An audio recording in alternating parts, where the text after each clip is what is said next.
ஏன் நாங்கள் தெரு தெருவாக நம்ம போகிறோம், ஏன் மற்றவங்களுக்கு சொல்கிறோம் அப்படின்னு சொன்னால், ஒரு மதம் மாற்றத்துக்காக நம்ம செய்யலை. இயேசு எங்கேயுமே மதம் மாற்ற சொல்லவே இல்லை. மதத்துக்கும் அவருக்கும் ரொம்ப தூரம். அல்லேலூயா. மதத்துக்கும் இயேசுவுக்கும் தூரம்.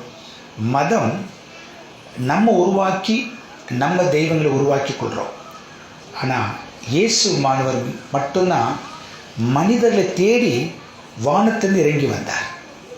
அப்படின்னா பரலோகத்திலிருந்து இறங்கி வந்த ஒரு கர்த்தர். உங்களை என்னை மாத்திரமல்ல, மனிதர் என்று சொன்னால் கிறிஸ்தவர்கள் என்று நினைக்கக்கூடாது. கிறிஸ்தவ அமைப்பு உருவாக்கணும், ஒரு சர்ச்சு கட்டணும், அவருக்குன்னு ஒரு சமுதாயத்தை உருவாக்கிக்கணும் அப்படின்றதுக்காக அவர் வரலை. அப்படி ஒரு கூட்டத்தை தன் பக்கம் இழுத்து கொள்ளணும்னு சொன்னால், கட்சி உருவாக்கணும்னு சொன்னால், எதுக்கு சிலுவையில் போயிட்டு உயிரை கொடுக்கணும், எதுக்கு ரத்தம் சிந்தணும், எதுக்கு அடி வாங்கணும்?